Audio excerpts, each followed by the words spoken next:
Eu tinha outros planos, Senhor. Autor Nick Gugliotti. Capítulo 11. Não há unguento em Gileade? Porventura, não há unguento em Gileade? Ou não há médico lá? Por quê? Pois não teve lugar a cura da filha do meu povo. Jeremias, capítulo 8, versículo 22. Recuperar-se de um grande desafio quase nunca é um passeio suave. Seria bom se eu pudesse desenhar uma linha reta para cima, para indicar o meu progresso do início ao fim. Mas não seria verdade. Tudo o que tinha passado havia me ensinado muito, mas havia mais a aprender. Eu ainda tinha que ser um pouco mais quebrantado. Pensava que tinha descido tão baixo quanto necessário, até mesmo aos limites do inferno. Porém, Deus tinha outros planos. Foi onde surgiu a saída que salvou a minha vida. Eu não o conheço mais, Daulo gritou. Você não é o homem com quem me casei. Não aguento ficar perto de você. As palavras me feriram e eu recuei, apenas por um momento, ao ouvir as palavras da minha esposa.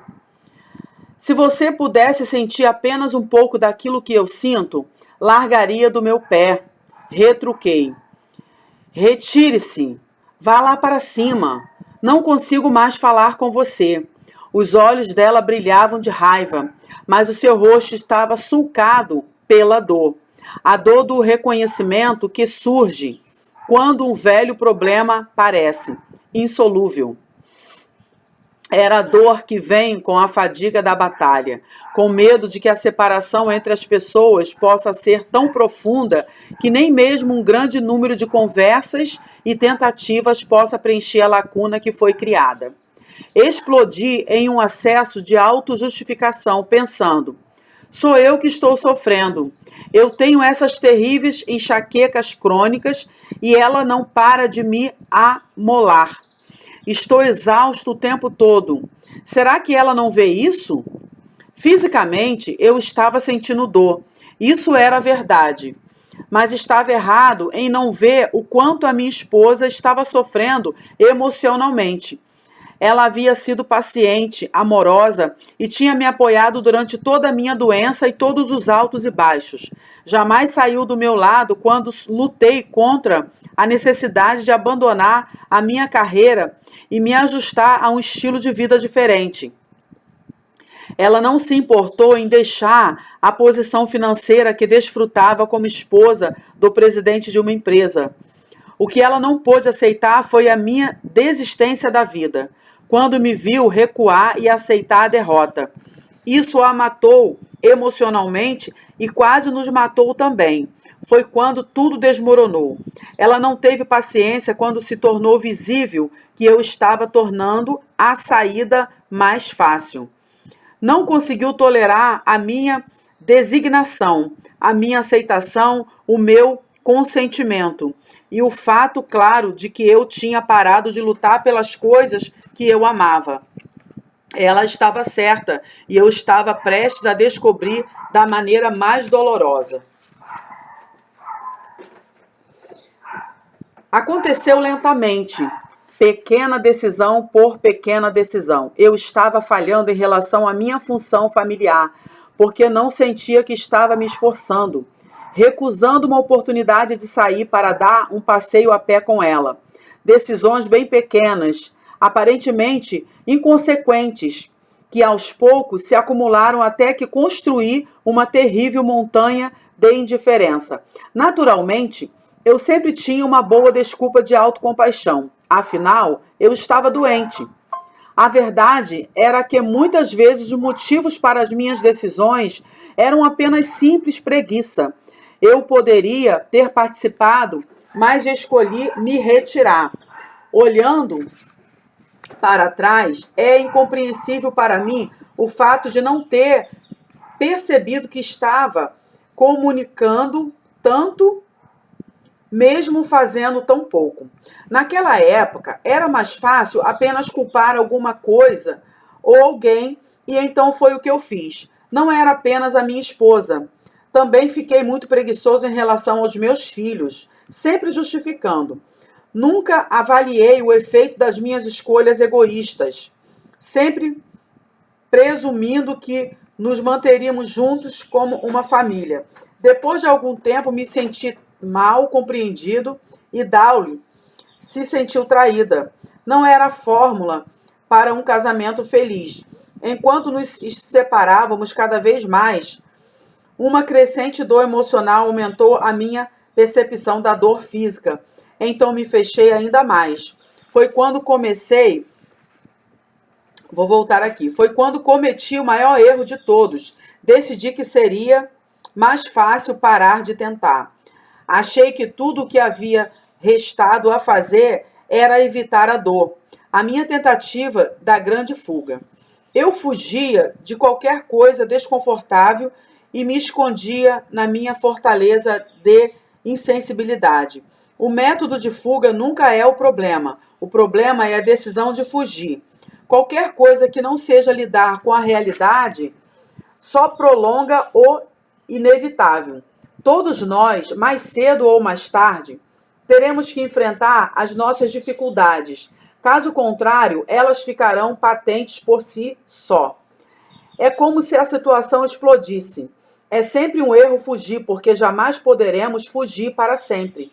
É sempre sábio lidar aberta, honesta e humildemente com problemas, relacionamentos e circunstâncias deixados sozinhos, sem qualquer providência de nossa parte, eles nunca melhoram, apenas pioram. No meu caso, eu me deixei levar pela autocompaixão.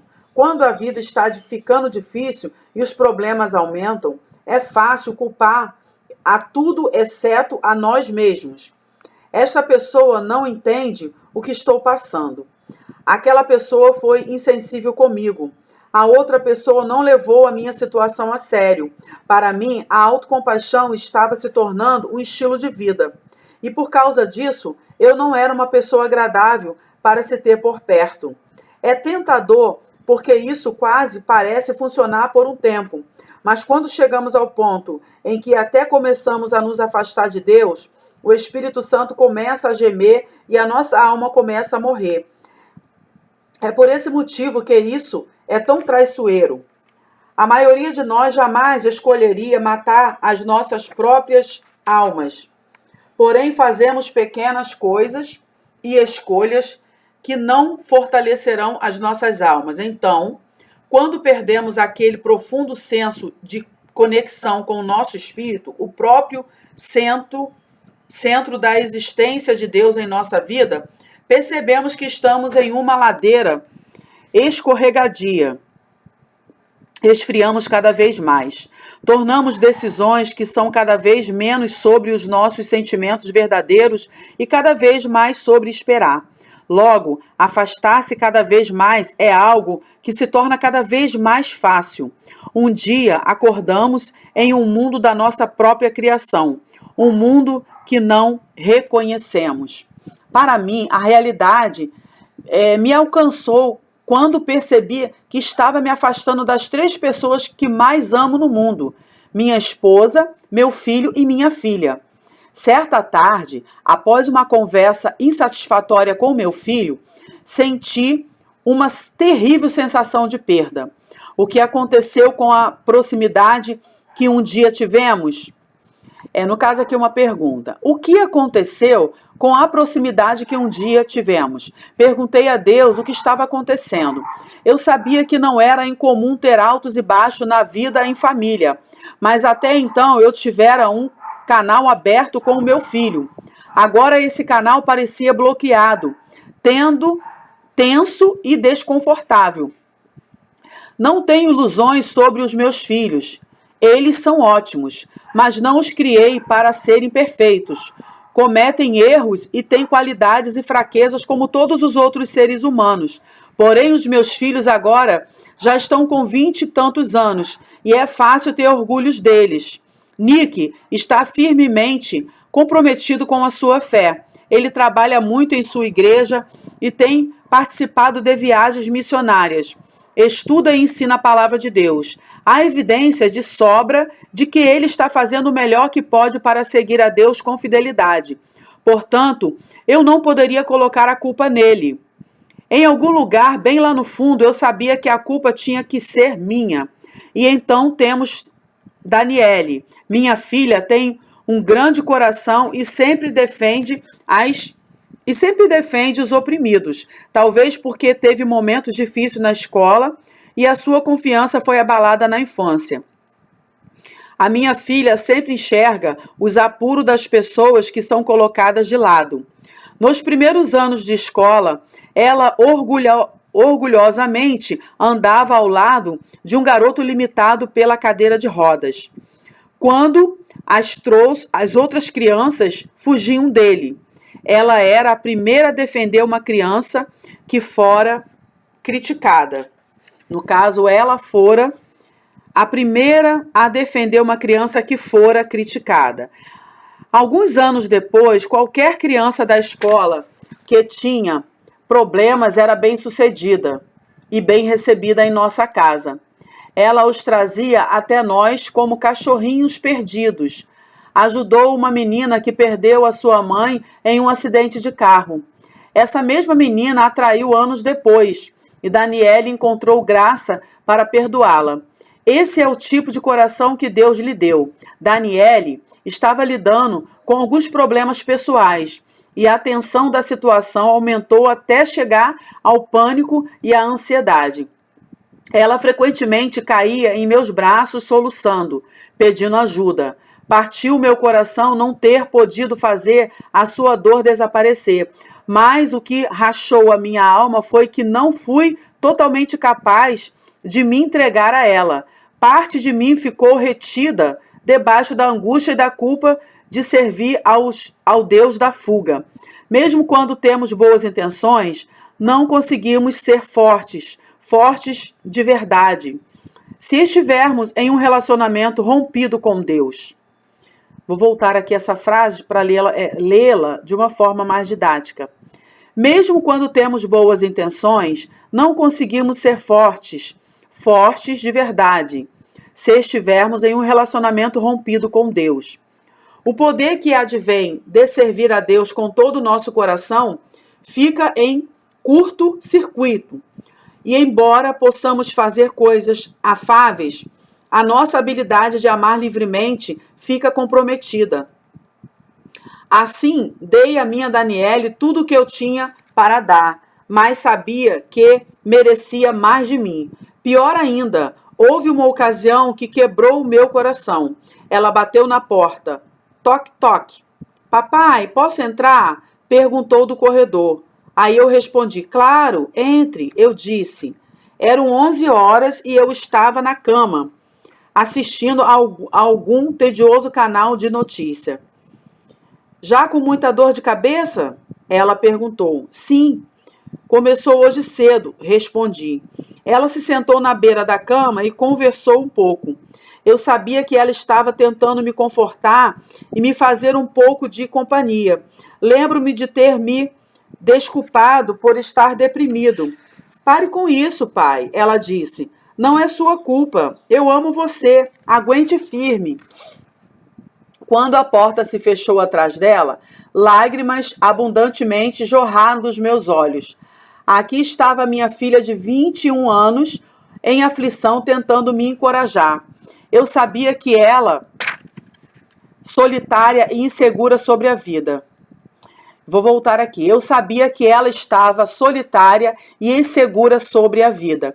E tudo o que pude fazer foi deitar na cama e assistir ao mundo passar. Quase havia me esquecido de como poderia me levantar e lutar. Então ali estava eu, velhos chavões desgastados e lemas interligados não serviriam. Respostas simplistas não eram de utilidade para mim. Eu sabia que estava perigosamente perto de perder um grande terreno. Sabia que tinha que viajar até as profundezas da minha alma e encontrar a vontade de lutar. Lutar por aqueles que eu amava e pelo meu relacionamento com o Senhor. Percebi que tinha de começar de novo. Havia subsistido uma falsa identidade por outra, e Deus estava outra vez batendo na porta do meu coração. Sim, eu sabia que Deus me ajudaria. Sim, Sabia que o seu poder era essencial se eu quisesse ter qualquer esperança de vitória. Sem isso, não havia chance alguma de me segurar naqueles que eu amava. Nenhuma chance para que eu restabelecesse um vínculo vivificante com aquele que morreu para que eu pudesse ser livre e que sofreu para que eu pudesse encontrar ajuda nesta jornada difícil chamada vida. Então comecei a lutar da única maneira que fazia sentido. Prostrei-me e supliquei a Deus para me perdoar por tentar fazer isso do meu modo. Admiti abertamente que o havia destronado em favor de tornar as coisas mais fáceis. Pelo menos pensava que estivesse tornando-as mais fáceis quando, na realidade, eu as estava complicando ao extremo, o tempo todo. Confessei-me que havia nacionalizado uma saída fácil por ter recebido cartas ruins nesse jogo da vida. Afinal, fui forçado a desistir da minha carreira, viver com dor e começar de novo quando pensava que estaria começando a progredir sem muito esforço. Pedi o seu perdão por ter me concentrado no que eu havia perdido e me esquecido de tudo o que ele dera. Foi uma confusão amargurada e cheia de lágrimas, e foi humilhante ver a mim mesmo sem desculpas ou defesa. As palavras do antigo hino que fecha toda a reunião de Billy Graham eram absolutamente apropriadas para o encontro que tive com Deus naquela noite. Exatamente como sou, sem nenhuma desculpa. E assim eu pedi a Deus que andasse comigo pelo vale que havia pela frente. Sabia que seria difícil encarar a verdade. Eu havia me tornado um covarde. Simplesmente não queria mais lutar. Os detalhes da batalha não são realmente importantes. A confusão é... Vamos voltar. A conclusão é... Quando a minha força não era suficiente, a dele era. Uma noite, em particular, por volta das 2 horas, eu clamei a ele. Pai, por favor, tenha misericórdia de mim. Não era a primeira ou a 10ª ou a 100ª vez que eu pronunciava essas palavras. Mas desta vez, enquanto Rita Springer cantava orações ao fundo, olhei a noite escura pela janela. Quando fiz isso, palavras se formaram em minha mente. Não há unguento em Gileade? Na verdade, não entendi a referência, mas ficou claramente impressa em meu coração. Durante toda a noite, a frase não se distanciou da minha consciência. Na manhã seguinte, liguei para um bom amigo e irmão no Senhor, Dick, onde encontro a frase sobre o unguento em Gileade na Bíblia. É interessante, né? Hoje, quando nós temos assim um tema na nossa mente, que a gente quer elaborar um estudo, no caso eu estou falando agora com vocês que estão ouvindo aí a narração do livro. É muito fácil, a gente vai lá no Google, pesquisa lá aquele tema, né? Onde está a referência bíblica e rapidinho a gente já tem essa informação na nossa mão, né? A inteligência artificial nos auxilia. Mas aqui o próprio autor, ele veio essa frase, o Espírito Santo ministrou sobre ele e ele ligou para alguém para falar para ele em qual livro, né? Qual a referência bíblica, né? Agora eu estou imaginando essa cena nos dias de hoje, não seria necessário. Glória a Deus, né?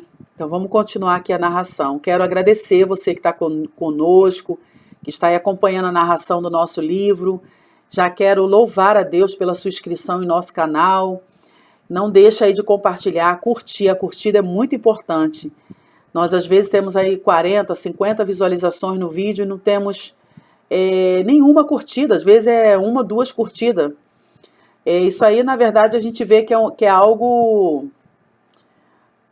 cultural, né? As pessoas não têm hábito de curtir o vídeo, as pessoas utilizam o vídeo como uma ferramenta útil, mas não curte porque não criou o hábito de curtir. Mas vocês não sabem como que a curtida, o compartilhamento, o comentário ajudam aí no crescimento e na popularização do vídeo e do nosso canal. Faz isso aí que vocês vão estar nos ajudando, viu? A gente poder enviar mais audiobook, enviar mais conteúdo, para que mais vidas sejam curadas.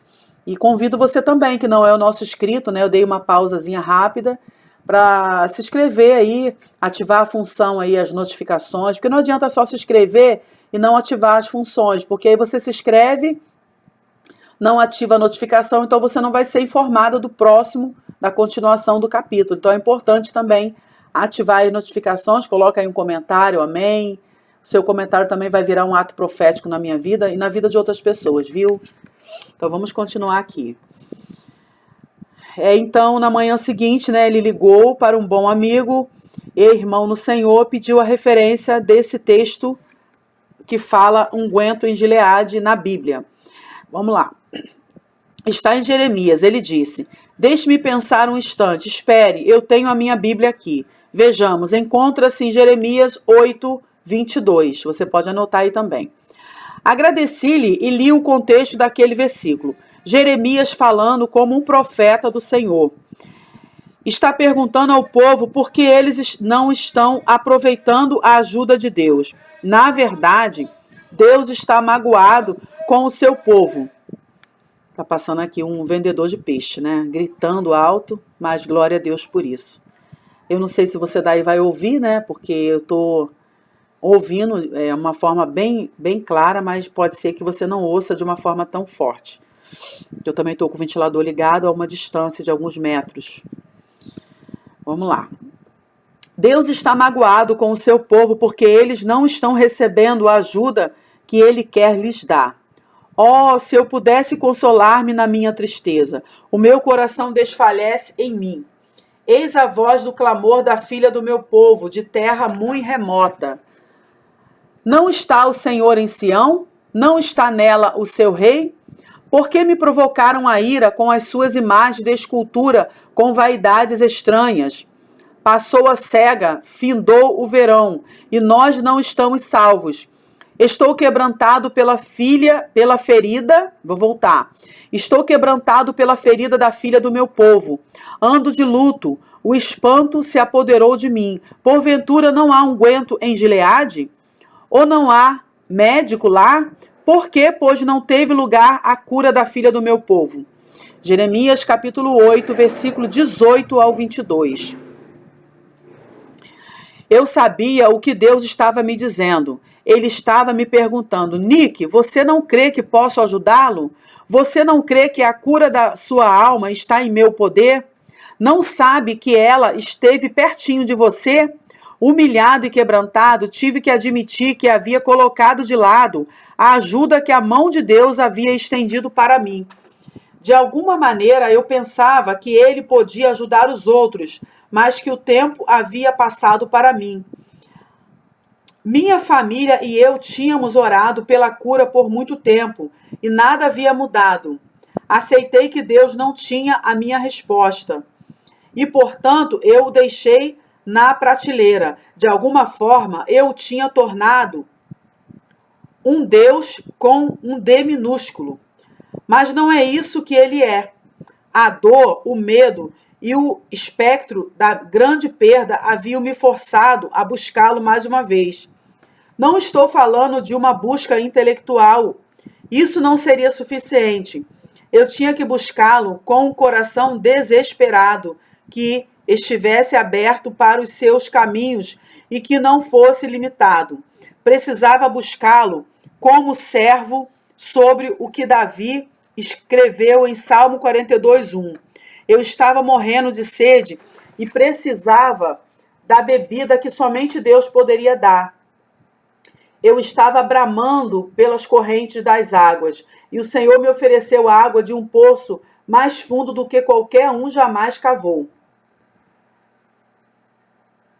Na noite seguinte, enquanto eu orava, a frase veio até mim novamente: não há unguento em Gileade? E dessa vez eu sabia que Deus estava me lembrando de um Deus estava me lembrando de um chamado que eu havia aceitado anos antes para ministrar para as suas ovelhas. Agora Deus estava me perguntando se eu iria atender ao chamado desta vez. Olhando para a noite escura, eu podia ver pessoas que tinham confirmado meu chamado anos antes. Podia ver a ferida, a dor e as dificuldades de suas vidas. Eu podia ver a sua necessidade de ajuda, e eu podia ouvir Deus me perguntando: você irá trazer um unguento de Gileade para o meu povo? Irá atender ao chamado que você colocou de lado? Sim, Senhor, eu farei. Ajude-me a saber como, onde e quando.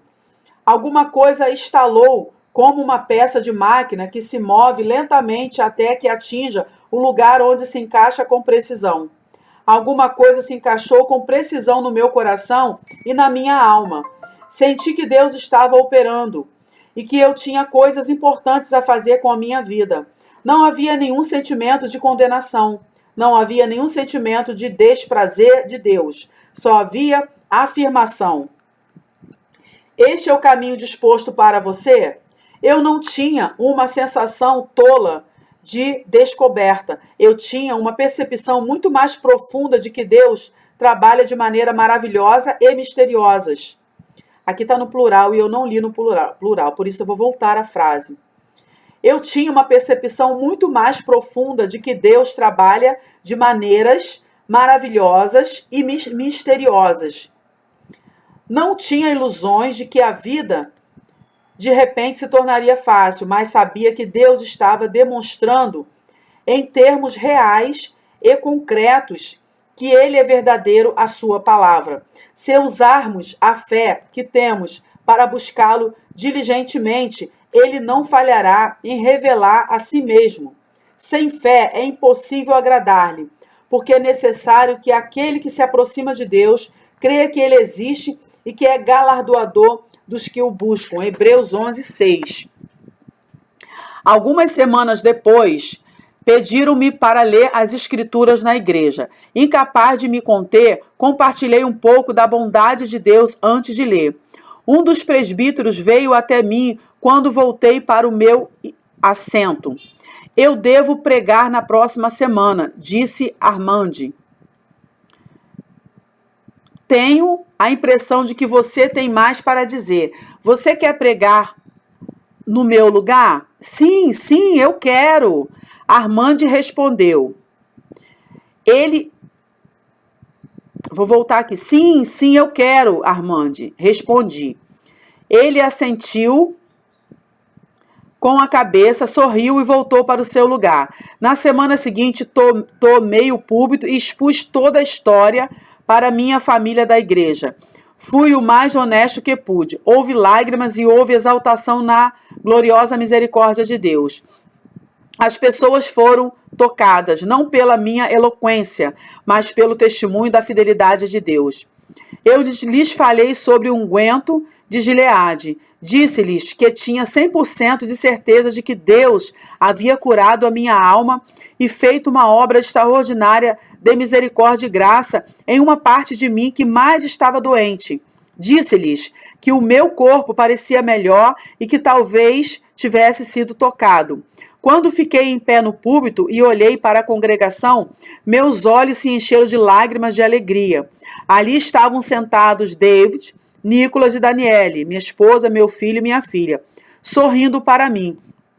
Enquanto eu compartilhava o meu coração, muros estavam desmoronando. Pude sentir que os corações haviam sido abertos e que nós estávamos no caminho certo como uma família. Então agora, quando penso em um novo começo, olho para isso de forma diferente.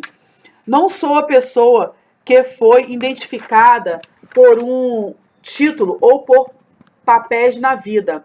Nem sou a pessoa que pensava que tinha lutado com as circunstâncias da mudança de vida. Sou apenas um homem simples, feito por um Criador extraordinário. Sou homem em um relacionamento com o Deus que me ama e que se preocupa com todas as coisas que devem ser importantes para mim. Um homem que está conhecendo a Deus, que permanece ao seu lado, mesmo quando as decisões tomadas não são as melhores. Vi o valor de confiar em Deus e, o mais importante, vim a conhecer que a única maneira de verdadeiramente conhecer a mim mesmo é me enxergar através dos olhos dele. A boa notícia é que ele conhece você. Agora eu estou lendo para você. Em nome de Jesus, recebe. A boa notícia é que ele conhece você. Não importa pelo que você tem passado. Ele conhece você e o ama com o maior amor fortalecedor imaginável. Só Deus sabe como ajudá-lo a começar de novo. Assim, meu amigo ou minha amiga, meu conselho é este: peça a Deus para mostrar-lhe como avançar a partir deste ponto. Genuinamente pedir a sua ajuda é o começo de um processo. Haverá desvios e curvas, mas o final é garantido. Ele só conduz para lugares melhores. O desafio é continuar a seguir mesmo quando você ainda não vê onde ele está levando. Não pegue atalhos, não há como escapar da verdade. Estamos cercados. Dê oportunidade para fugir para coisas que parecem ser boas, mas que na verdade vão terminar em um beco sem saída. A boa notícia é que Deus não se importa com qual fuga escolhemos. Não há nenhuma hierarquia do que é ruim, realmente ruim e o pior possível. Tudo é rebelião, é errar o alvo, é inútil. Não há como escapar da realidade, porque a realidade é onde Deus está. E goste você ou não, é onde Ele espera por cada um de nós. Há unguento em Gileade. Há ajuda para cada pessoa que está disposta a crer. E essa é a minha mensagem a você através deste livro. Não importa por qual mudança você esteja passando ou que já passou, há unguento em Gileade. Se você tão somente crer e receber. Eu creio, Senhor. Ajuda a minha incredulidade. Marcos capítulo 9, versículo 24. Glória a Deus, aleluia. Então, irmãos, chegamos aqui ao final do capítulo 11, né? Você já vai meditando aí em tudo que você ouviu, né? Nessa narração. Eu também já estou aqui maravilhada com tudo que eu li, porque eu creio que Deus, Ele fala de várias formas. Creio que tudo é um propósito do Senhor nas nossas vidas, para o nosso crescimento. E já nesse capítulo 11 eu já aprendi muita coisa aqui, né? Nós ainda vamos continuar a leitura no capítulo 12. Eu quero que você eleve o seu pensamento a Deus com tudo que já foi digerido, né? No sentido espiritual. Eu quero ministrar sobre a sua vida que esse capítulo 11 ele possa marcar a tua história. Que Deus venha bradar, que Deus venha transformar a sua vida através desse livro. Eu não sei o que você está passando, meu irmão. Eu não vou seguir aqui o protocolo de audiobook, ficar aqui igual um robô, só lendo, e não deixar o Espírito Santo me usar, porque o Espírito Santo está ministrando sobre a minha vida agora. Então, eu não sei se você está passando por um conflito familiar, se você teve uma perda de alguém ente querido que partiu, se perdeu um casamento, se você perdeu um trabalho, ou até mesmo a sua própria saúde, ou se o seu ministério não está indo bem, se você teve algum problema, né, com relacionamento afetivo, ou até mesmo se você é uma pessoa que está afastada dos caminhos do Senhor. Mas eu quero ministrar sobre a sua vida. Há bálsamo para a tua alma. Há remédio para você. Em nome de Jesus. O Senhor dos Exércitos, Ele não chamou você para ficar prostrado. Ele chamou você para colocar unguento na sua ferida. Então eu creio que há um unguento do Senhor, há um remédio, há uma terapia do Espírito Santo para você. Em nome de Jesus, recebe essa palavra. Se esse capítulo 11 já foi útil para você, já compartilha, já curte, coloca um comentário, que nós vamos dar continuidade agora no capítulo 12. Vamos lá. Capítulo 12 realmente depende de você. As portas permaneceram abertas, mas os cativos tinham esquecido como sair. Edith Wharton, The House of Mirth. Fiquei afastado do meu antigo negócio, GPIP. A maior parte do tempo. OG ainda representa Gugliotti, mas embora eu tenha sido uma presença significativa um dia, agora eu era nada mais que uma lembrança para a maioria dos funcionários. Havia-se passado cerca de 2 anos, desde a última vez que entrei pela porta. O tapete de boas-vindas estava sempre fora para mim. mas era melhor deixar para trás. Era muito pessoal e duro demais estar ali e não fazer parte de tudo o que estava acontecendo. Nessa tarde, em particular, pediram-me que voltasse para atender um cliente. A oferta para fazer isso sempre estivera presente, mas eu sempre havia recusado. Por uma condição do meu seguro de invalidez, era que eu não poderia ganhar dinheiro. Talvez fosse tédio. Vou voltar aqui, porque a gente tem que virar a página, né? Então, a gente tem essas dificuldades, é natural isso. Então, vou virar a página para voltar a frase para dar um sentido. Talvez fosse tédio, talvez eu precisasse me sentir necessário. Qualquer que seja o motivo, aceitei dessa vez. Eu não seria pago, portanto, o dinheiro não foi a motivação. Eu deveria visitar o cliente e conduzir uma entrevista. Então, fazer recomendações de propaganda e marketing. Era algo que tinha feito centenas de vezes em mais de 20 anos como consultor, mas dessa vez não tive uma boa sensação. A entrevista transcorreu bem e determinar o melhor curso de ação não foi difícil, porém eu me sentia como um estranho, onde antes saboreava a tranquilidade com que podia fazer um cliente se sentia aliviado. Agora simplesmente não gostei do jogo que tinha que ser jogado. Todo o encontro parecia planejado. As pessoas eram simpáticas. O passeio pelas suas instalações foi bom. Redigir seus objetivos foi bastante fácil, mas o processo parecia falso para mim. Nunca tinha sido assim antes. E não foi porque a interação entre cliente e consultor não tivesse sido perfeitamente aceitável. Era algo dentro de mim que estava diferente.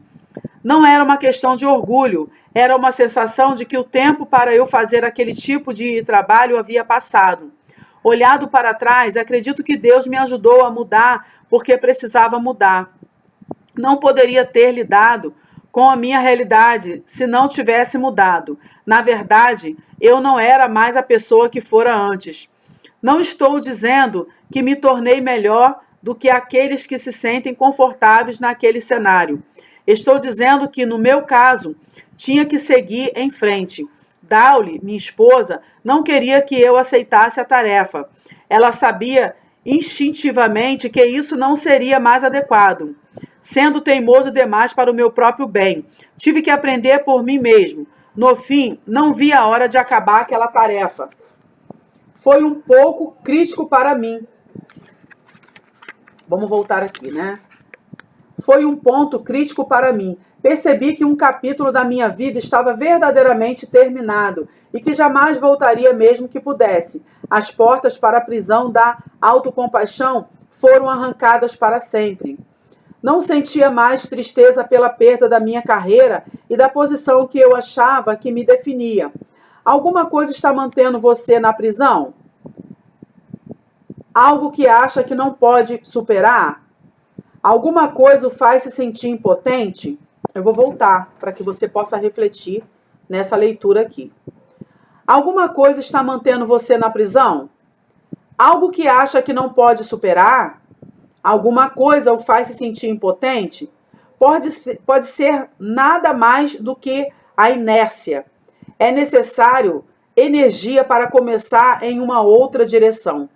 Quando você luta corpo a corpo com uma nova escolha e permite que Deus o dirija para frente, aquelas portas de prisão se abrem completamente. Porém, mesmo depois de se abrirem, você ainda tem que colocar um pé após o outro para sair. Confiar em Deus é a decisão mais libertadora que você pode tomar. Isso o liberta de tentar descobrir as coisas por conta própria e os limites dos planos humanos. É essa decisão que pode lhe devolver hoje aquilo que você pode ter hipotecado visando a um amanhã imaginário. Deus traçou um caminho, mas você deve escolher segui-lo. As portas estão abertas, mas você precisa decidir sair de sua prisão particular. Deus não só criou a humanidade, mas também supervisiona a sua criação depois da queda. Ele providenciou um caminho para que voltássemos para o lugar ao qual, essencialmente, pertencemos. Embora possa ser difícil, ainda temos a opção de escolher a liberdade e deixar a escravidão. Nada pode nos deter. Viktor Frankl, autor do livro A Busca do Homem por Sentido, falou sobre isso nos seguintes termos. Preso em um campo de concentração nazista, ele perdeu os amigos, a família e, finalmente, suas roupas. Ele posteriormente escreveu que os seus captores puderam lhe tirar todas as coisas, mas não conseguiram tirar a sua liberdade de escolher como iria reagir às suas circunstâncias. Você tem que se levantar e sair andando da prisão da autoconfiança ou da prisão da autocompaixão. Deve investir na liberdade da confiança em Deus. Não acredito que seja uma escolha baseada em entender a Deus. Acredito que é uma escolha feita em resposta à sua voz mansa e delicada. 1 Reis, capítulo 19, versículo 12. É a voz de um pai chamando pelo seu filho perdido. E chamou o Senhor Deus a Adão e disse-lhe, onde estás? Gênesis 3, 9. A resposta libertadora é, eis-me aqui, Senhor. A resposta libertadora é confiar. A confiança leva à fé. Até mesmo a menor quantidade de fé é suficiente, porque ela contém tudo o que é necessário para que você se levante e saia da prisão. Você sai para mudar o seu relacionamento com o mundo ao seu redor. Você entra no relacionamento mais importante de sua vida, um relacionamento com o seu Criador. Desse relacionamento vem a direção para sair das trevas e entrar diretamente na luz. Confia no Senhor de todo o teu coração e não estribes do teu próprio entendimento. Reconhece-o todos os teus caminhos e ele direitará as tuas veredas. Provérbios 3, 5 e 6. Em princípio, parece bastante fácil. Confie no Deus que criou você. Na prática, isso envolve uma batalha de vida e morte. Você aprende a morrer para os seus caminhos e viver na verdade dos caminhos de Deus. Não é fácil. Se fosse, não haveria necessidade de cruz. Não existe uma graça barata. Deus pagou um preço e você também deve pagar. Não é o mesmo preço que Cristo pagou por nós, mas é um preço importante. No final, vale mais do que você imagina. Você encontra as respostas para todas as suas perguntas importantes. A paz que excede todo entendimento e a certeza que fará com que você fique firme nos momentos bons e nos maus momentos. Uma das primeiras coisas com que você terá que lutar será contra o desconforto de abrir mão do controle. Uma vez que você pensa que possui o controle, quer agarrar-se à segurança imaginada de controlar o resultado. Eu costumava pensar que precisava estar no controle para estar seguro, até que aprendi que o lugar mais seguro em que posso estar é em submissão a Deus. A Bíblia, de muitas maneiras, é um registro da falta de habilidade do homem para ir em direção da perfeição, da bondade e até mesmo da felicidade sem a graça interventora de Deus. Quando o homem teve a oportunidade de fazer o que quis, encheu a terra de violência e corrupção. Veja Gênesis 6, 12, 13. É do nosso maior interesse abrirmos mão do controle. Só Deus é capaz de ser a força motriz. A sua sabedoria é muito maior do que a nossa. Não é um fardo entregar-lhe o controle, é um privilégio. Ou melhor, é um privilégio. A má compreensão sobre o controle começa com uma premissa defeituosa, a noção de que podemos controlar as circunstâncias da nossa vida. Claro, podemos controlar algumas coisas, mas todos têm acontecimentos inesperados entrando em sua vida. Alguém consegue controlar a vida e a morte, a doença e a saúde, o envelhecimento ou as circunstâncias invisíveis que simplesmente acontecem? Até mesmo as pessoas que parecem atingir todas as coisas que se propõem a realizar enfrentam muitas coisas que estão além de seu controle. Sempre digo à minha filha: Deus é o único que pode ver além das esquinas. Esse não é um pensamento que assusta ou denigre. Ele lança uma luz forte sobre o significado e a importância de Deus. E também nos fala sobre nós mesmos. Deus escolheu apenas a humanidade para compartilhar o seu plano eterno.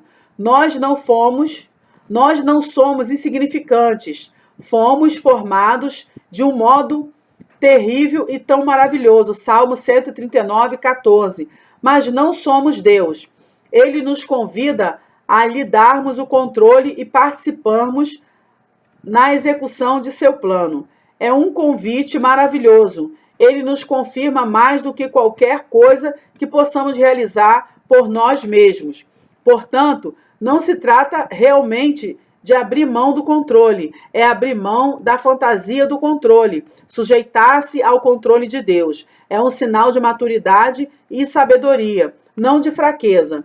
Na obra, no livro, O Valor de um Homem, David Dreckveck diz: acho que a maioria dos homens tem medo de mostrar sua fraqueza, porque isso faz com que eles percam o controle. Quando eu jogava beisebol, falava muito pouco com os rapazes da sede do clube sobre o que estava acontecendo em meu coração. Abrir-se dessa maneira era um sinal de fraqueza, e mostrar fraqueza significa perder o controle. Os atletas não ousam se fazer vulneráveis. Eles não expõem as suas fraquezas. Dreivik aprendeu a abrir mão do controle. Ele precisou fazer isso. Um dos principais lançadores da liga tem que aprender o modo... Vamos voltar aqui. Um dos principais lançadores da liga tem que aprender muito sobre a vida quando seu braço de lançamento tem de ser amputado por causa do câncer. O idioma de David é beisebol profissional. É isso mesmo que está escrito aqui. O idioma de David é beisebol profissional. E ele se expressa por meio de suas experiências nessa arena. O que ele diz é verdade para todos nós. Fazer os nossos planos e assumir o controle de nossas vidas é edificar um terreno movediço. Ninguém sabe o que o amanhã trará. Não me entenda mal. Não estou sugerindo que nos sentemos e não façamos nada. Estou sugerindo um processo ativo. Temos que trabalhar muito para desenvolver um relacionamento fortalecedor com Deus. É qualquer coisa exceto passivo. Nós operamos a nossa salvação com temor e tremor. Filipenses capítulo 2, versículo 12. É um trabalho difícil, bom e absolutamente essencial, mas não é trabalhar em um plano da nossa própria elaboração. Não é determinar quais circunstâncias serão mais produtivas ou obter valor pessoal pelo que é considerado uma realização aceitável. É descobrir como ser usado para fazer avançar a obra que Deus está fazendo. Deus pode usá-la exatamente onde você está, da maneira que você é. Talvez tenha pensado que chegou ao fim. A verdade é que você está apenas no início. Oswaldo Chamberbes escreveu: um seguidor de Deus pode estar completamente a sós, sem perceber que está a sós. Nos primeiros estágios da vida cristã, as decepções vêm, pessoas que costumamos ser luzes oscilam. E aqueles que costumavam estar conosco se afastam. Temos que estar percebendo, vou voltar aqui. Temos que nos acostumar com isso a ponto de nem mesmo percebemos que estamos sozinhos. O apóstolo Paulo escreveu: ninguém me assistiu antes, todos me desampararam, mas o Senhor assistiu-me e fortaleceu-me, segundo 2 Timóteo capítulo 4, versículo 16 e 17. Quando você percebe que está sozinho, começa o processo doloroso de se deparar das falsas esperanças. Somente então você é capaz de ver aquele que realmente anda ao seu lado, conduzindo, guiando e protegendo. Porque eres como ovelhas desgarradas, mas agora tendes voltado ao pastor e bispo da vossa alma. 1 Pedro, capítulo 2, versículo 25.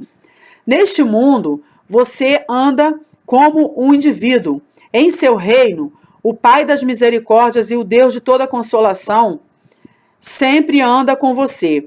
Entender que só Ele pode encher os lugares vazios do seu coração é o começo da mais poderosa de todas as curas. Aí tem uma referência aqui em 2 Coríntios capítulo 1, versículo 3, né, que fala sobre o Deus de toda consolação. Vamos continuar, que já estamos terminando aqui esse capítulo 12. Um dia, um homem andou até o topo de uma colina solitária. Cada passo reverberava no vazio de seu coração. Ele estava desesperado debaixo do peso de sua própria tristeza. Estava sozinho. Sentiu-se totalmente abandonado. Uma corrente de águas ali perto fluía constantemente, lembrando que o mundo não pararia por causa do seu sofrimento.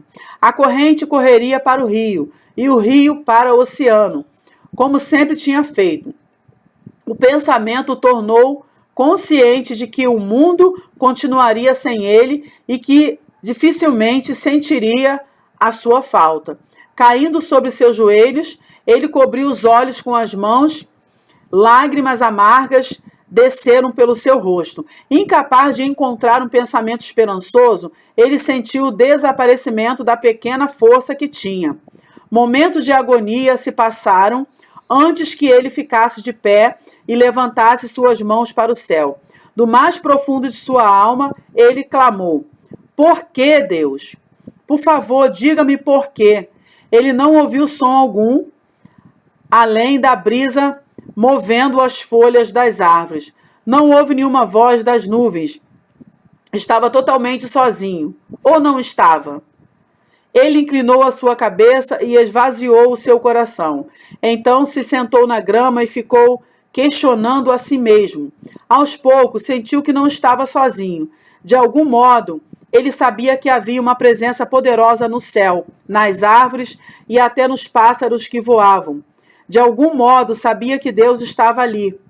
Ele desceu da montanha com mais do que a sua própria força. Uma profunda tranquilidade o impeliu a prosseguir. Ele não subiu com respostas imediatas, mas com perguntas demoradas. Também desceu com uma pequena fagulha de esperança, e isso era o que ele mais precisava. O seu clamor não ficou sem resposta.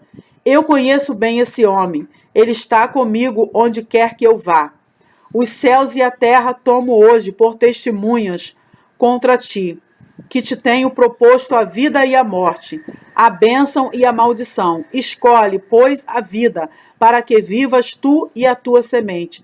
Deuteronômio, capítulo 30, versículo 19. Glória a Deus. Irmãos, eu estou aqui muito emocionada, até me segurando, né, para não chorar, porque esse livro ele é muito forte. A experiência desse autor, Nick Gugliotti, são experiências impactantes que ele passou, e até mesmo as palavras que o Espírito Santo em vários momentos ministrou sobre o seu coração, que ele está compartilhando no livro, acaba impactando também nossa vida, viu? Nós chegamos aqui ao final desses 2 capítulos. Eu quero agradecer a sua companhia comigo. Não deixa aí de curtir o vídeo, compartilhar. A gente sempre repete porque as pessoas acabam realmente esquecendo e é muito importante para o nosso canal. Deus abençoe sua vida. Até o nosso próximo capítulo, né? E a continuação desse audiobook. E eu quero louvar a Deus por tudo, em nome de Jesus.